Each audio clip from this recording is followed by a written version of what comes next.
everybody, this is Dave with SpinnerX Studios and welcome to the channel. And today we're going to focus on Medusa and comic books.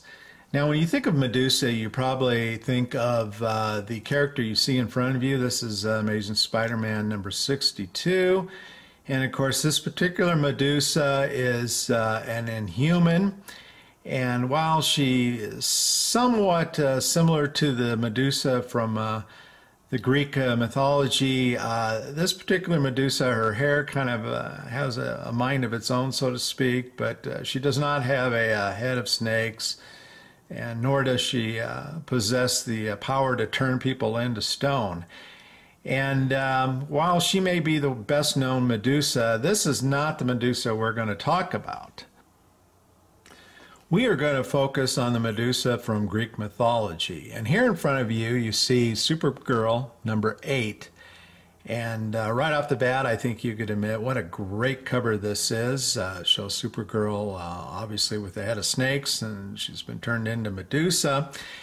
And I'm sure you guys all know the story of Medusa. She was a beautiful priestess at one of Athena's temples, and I think the backstory goes that, you know, her beauty, a lot of people came partly maybe to, you know, to the temple for Athena, but also partly to see the beautiful Medusa. So Athena was a little bit jealous.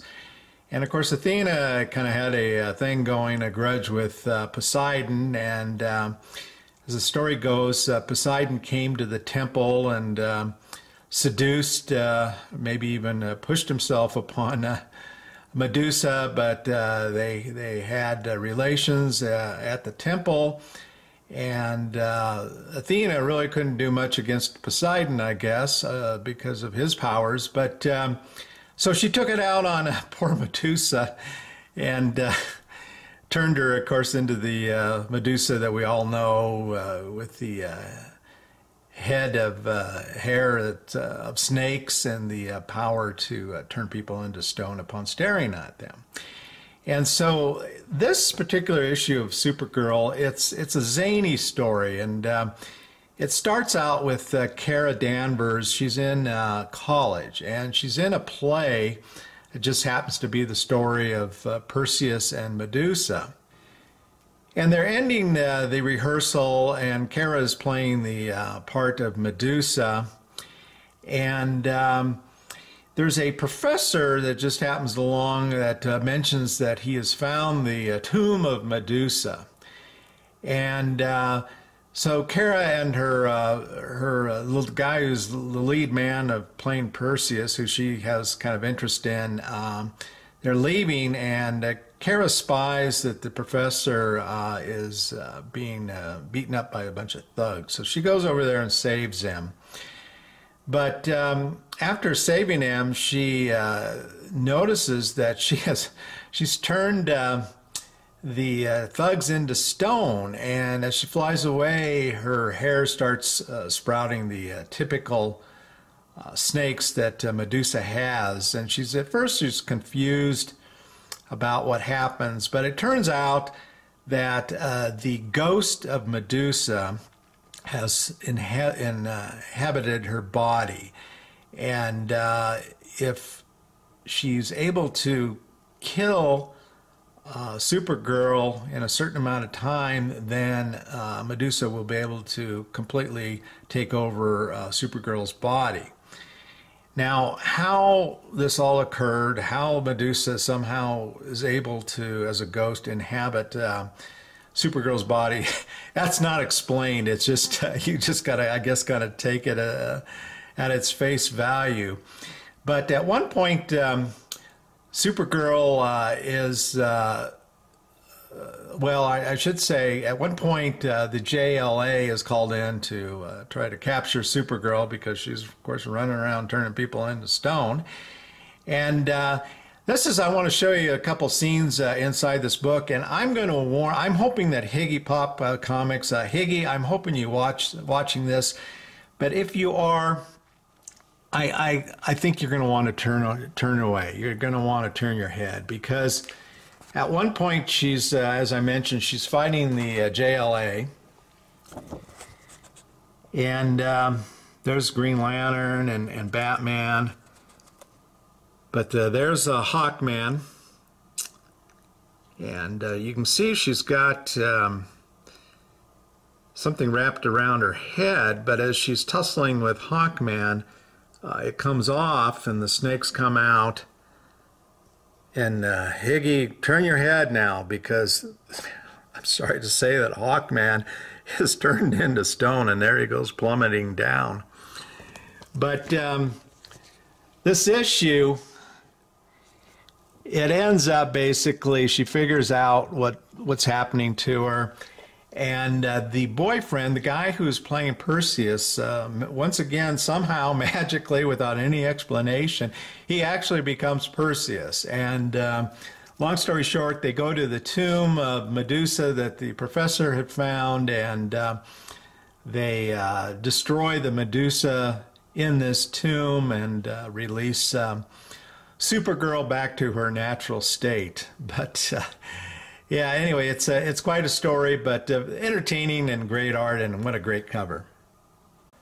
Okay, not surprising, Wonder Woman meets Medusa in a long story arc here. This is Wonder Woman issue 208, and this story arc really kind of follows the whole Clash of the Titans kind of storyline where, you know, Perseus fights and defeats Medusa, and then he goes and, using the head of Medusa, is able to turn the Kraken into stone. Very similar story here. Wonder Woman fights Medusa. She actually has to blind herself with Medusa's one. She cuts off some of Medusa's snakes and blinds herself with the poison from these snakes, and therefore she cannot be turned into stone because she can't see Medusa, and she's able to defeat her.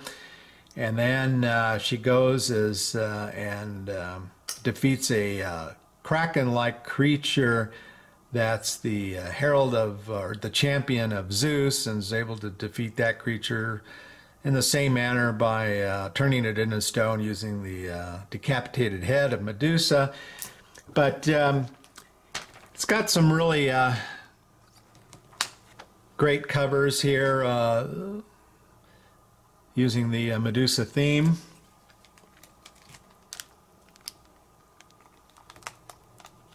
Here's some more.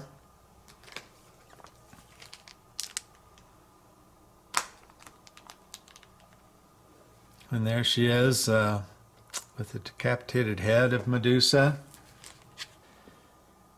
And here she is, final cover with the severed head of Medusa. All right, moving on. This is a comic called Eternus, #1. I really don't know much about it, but obviously it's got some great imagery there of Medusa.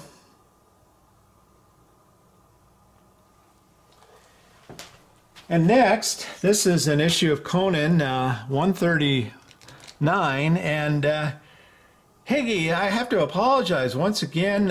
You know, one of your favorite characters gets into it with a Medusa-like creature.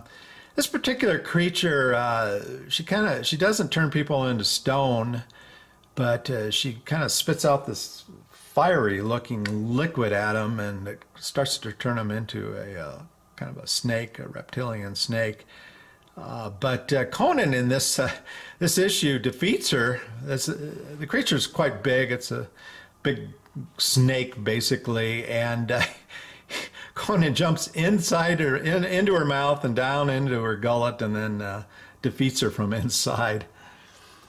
And Higgy, once again, avert your eyes. Third time, here is Hawkman #25. And in this issue, once again, the ghost or spirit of Medusa invades, and this time, his wife. And there's a statue of her that essentially is kind of the prop piece that drives all of this. And they're able to get rid of her and save his wife by destroying the statue. And then we'll move on. This is Batwoman number 14. But once again, some great imagery there of Medusa.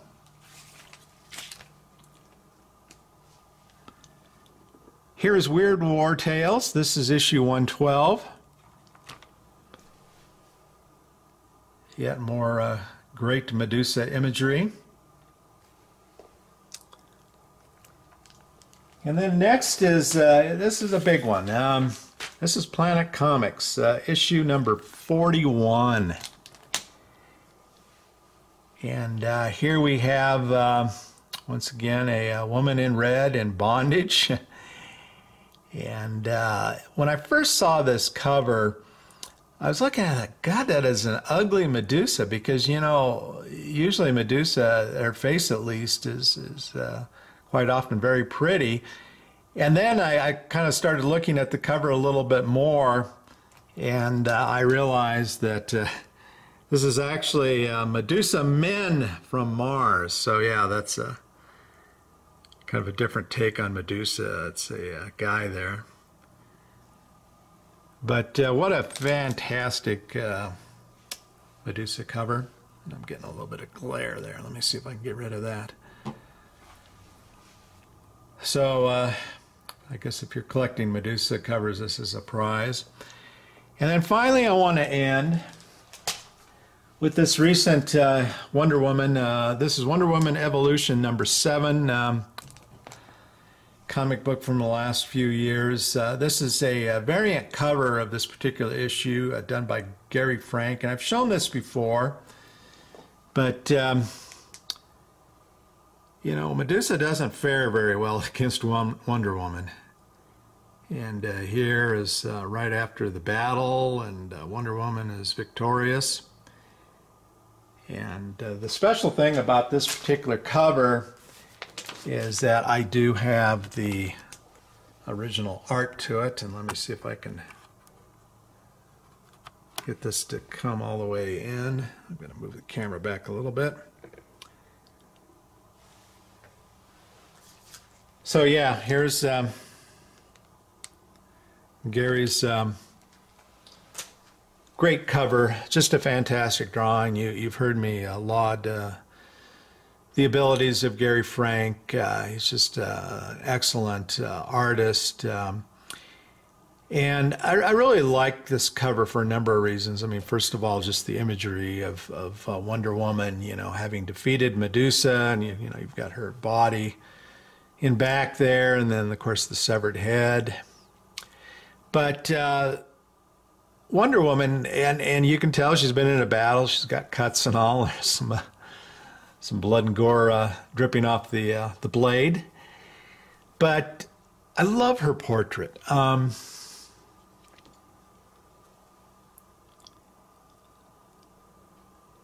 Gary is a master, I think, at portraits often, and conveying emotion and all. And this is just a really an interesting one. You've got Wonder Woman. She's looking off in the distance there, and very pensive. She's obviously worn out, but boy, how regal she looks there. And just the hair that Gary's drawn. Just a beautiful drawing.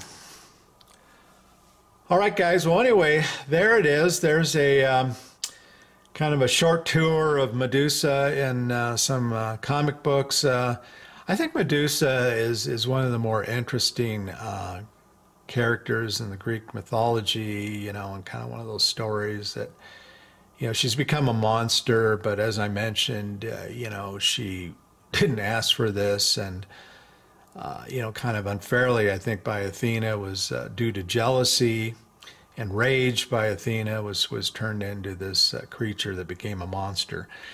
So I hope you guys enjoyed this video, and take care.